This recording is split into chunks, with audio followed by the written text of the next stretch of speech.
YouTube, what's up, man? It's your boy Nate right here with another one for you, man. Got my main man Payne here. Got to get clean for his prom. So Payne, what you gonna get today, bro? Fluffy fringe with a mid taper. The fluffy fringe with the mid taper. You want the taper in the back too?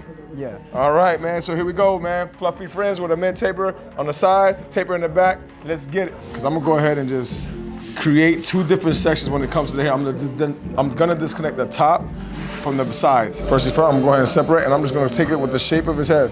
Using my offhand to pin the hair up top, use the comb to section the hair off, and gonna continue it. You don't have to get it perfect right away, and nor do you need to do it in one try. You can literally take your time, you gotta correct. It don't have to be perfect, but a good section of the hair will make the haircut process even that much more easier and simpler. I'm doing the same thing, using my offhand, pinning the hair up, separating it, and I'm gonna take this all the way forward as well. All right, now that I got the hair section, I'm gonna go ahead and kind of pin it up so it stays out my way. I'm gonna come back to that later. I'm going to create my initial guideline on his parietal. So parietal being on this part of his head all the way around. Because you see the disconnect that's there. In order for us to connect the top, we gotta make sure we got a good base on the sides, all right? So hand to the head, and I'm gonna chop right there. And I'm gonna continue that. I'm gonna grab some of the hair I just cut with some of the hair that I need to cut and continue that all the way around.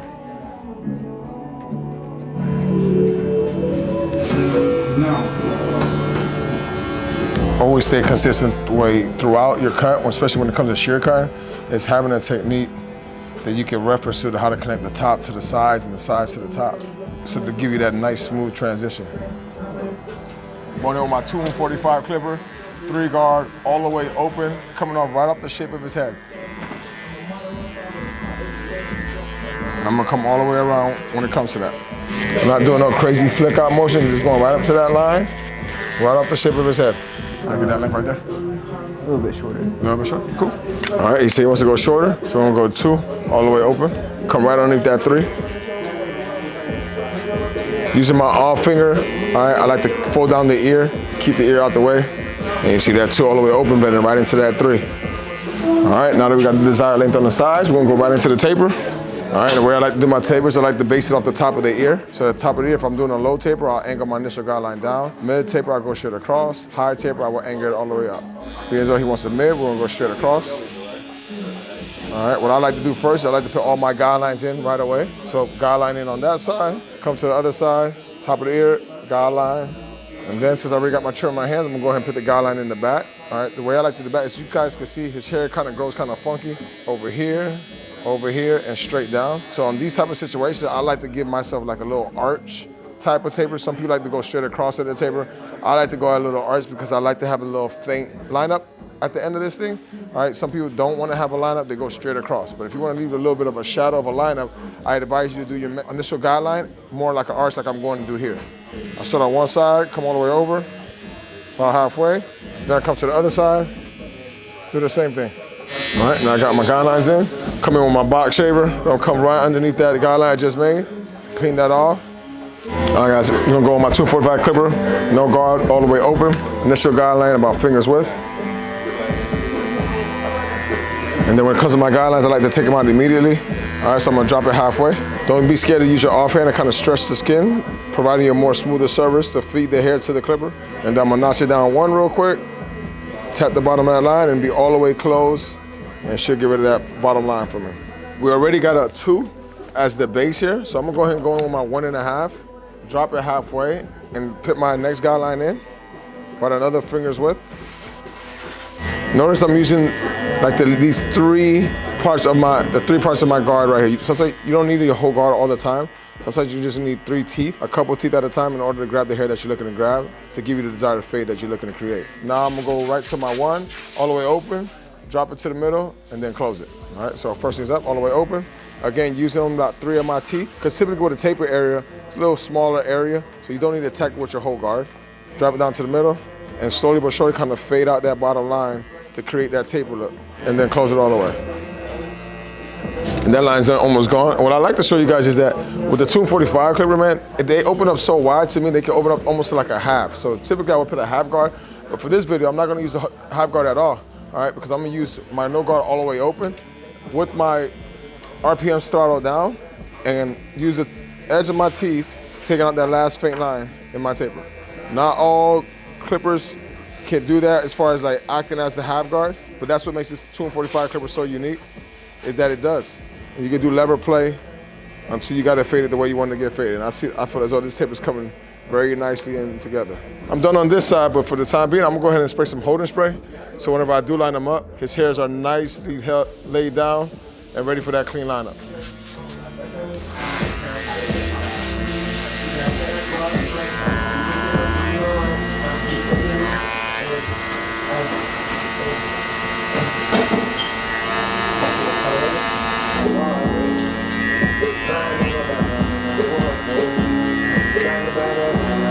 Don't be scared to stretch out the skin, guys, with the offhand. Notice how much darker it looks there compared to me stretching the skin. I can see a whole lot more that I let the light travel through his hair so I can see exactly where the dark spots are at, and I'm able to hit those directly.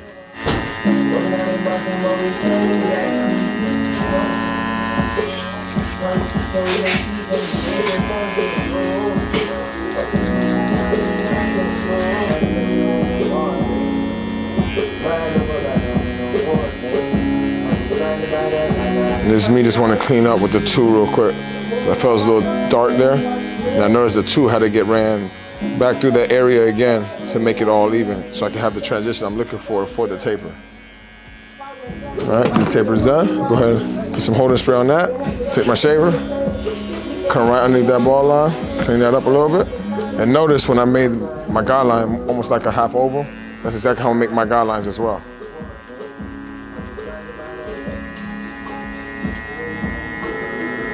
And so if you make your guidelines in the right places, you won't have to deal with the crazy growth pattern. Like, you guys remember that growth pattern that was there? That's why I put my guideline there. So now when I made my second initial guideline, now that part is more of my faded area. Dropping down to the middle.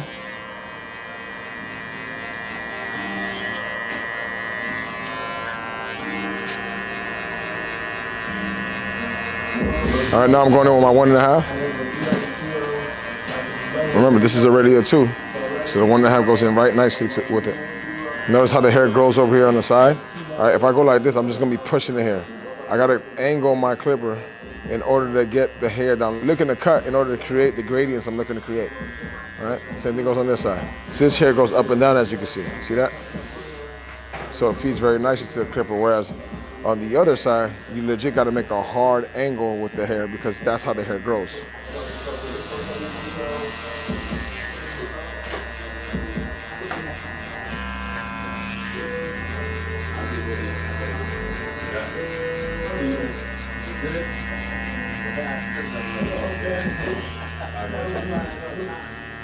Goes that last line. Usually take it out with a half guard and take it with my no guard. With the Tomb45 clipper, look at that, look at that. Take it right up.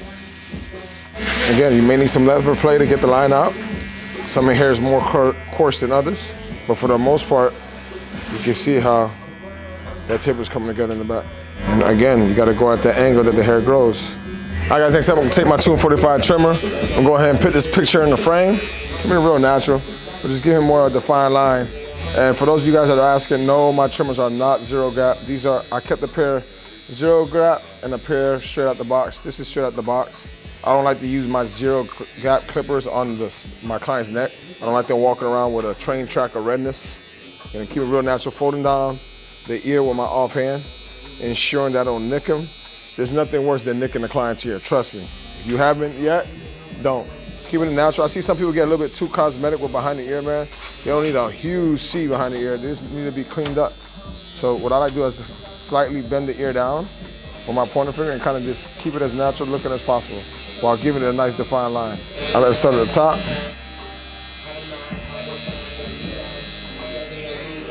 Do the same thing to the other side. This time I'll just use my pointer finger.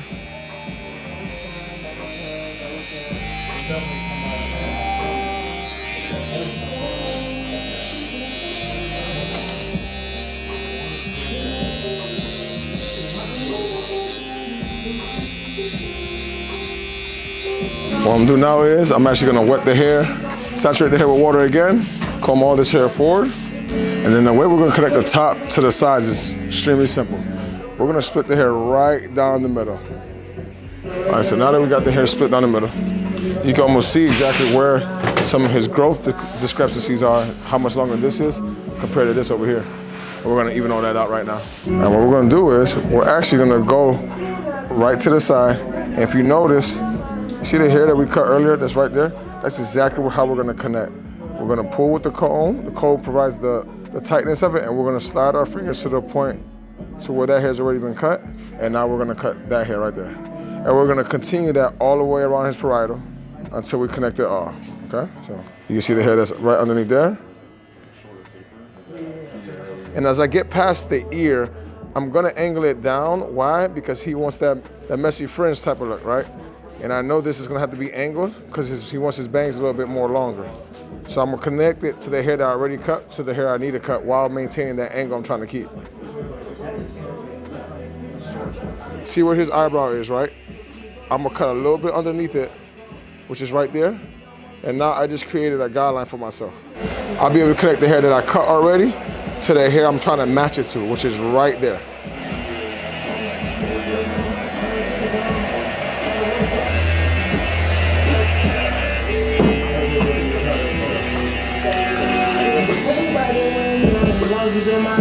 Because I sectioned the hair the way I did to connect the top to the sides, now I'm actually able to just grab a section of the hair and cut it, and it's gonna be equal throughout.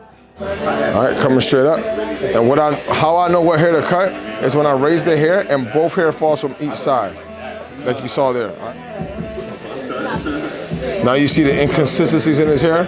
Once we blow dry it, that'll bring out texture in his hair. You see the hair falling off on each side, right there and on this side. Now I'll come in, and now I'll add some texture to that. And this is how DFS cuts time in the barbershop, because it's a formula that could just stick. All right, guys, going in with that indestructible clay by Tomb45. Again, a little bit goes a long way. All right, by a good dime size worth. I recommend spreading it out in your hands first and then massage it into your client's hair. The beauty about our product, it helps the hair swell. All right, so when heat's added to it, it'll swell up the hair, therefore bringing out the texture in the hair. And as you can see, as I'm blow drying, you see how much more better connected the sides are compared to how we started to where we are now. And then once I blow dry it in the direction, what I'm doing is I'm using my offhand, and now I'm actually gonna scrunch it up to give him that messy look that these guys are wearing nowadays. Be like a flip up in the front, right? And then because I know he likes the fringe in the front, I'm gonna go ahead and blow dry that straight up for him. All right, guys, one product that can help you add volume to a client's hair or to bring out the texture more is our Tomb45 pump powder, all right? We both have the pure powder and the pump powder. Pure powder, you can just sprinkle it on your client's hair. We have our pump powder where you can actually pump it. Me, I still like our old school. All right, what you wanna do is you wanna pull some of the hair up and sprinkle it into the roots. A little bit goes a long way, don't need too much. What you wanna do is, again, you wanna create the look that you're looking to get. And in his sake, he wanted that fluffy fringe, all right? This gives him that capability from his straight hair being so straight to now actually having some texture in it. All right, YouTube, there it is. All right, fuzzy fringe with the mid-taper. All right, this was a great learning lesson for myself. I hope it was for you as well. Make sure you hit the like, subscribe, and share button. Peyton, how you like the cut, bro? I love it, man. All right, let's go. It's gonna be the taper on the side, taper in the back. How's that, bro? Yeah? All right, good. Damn it, Tito. Another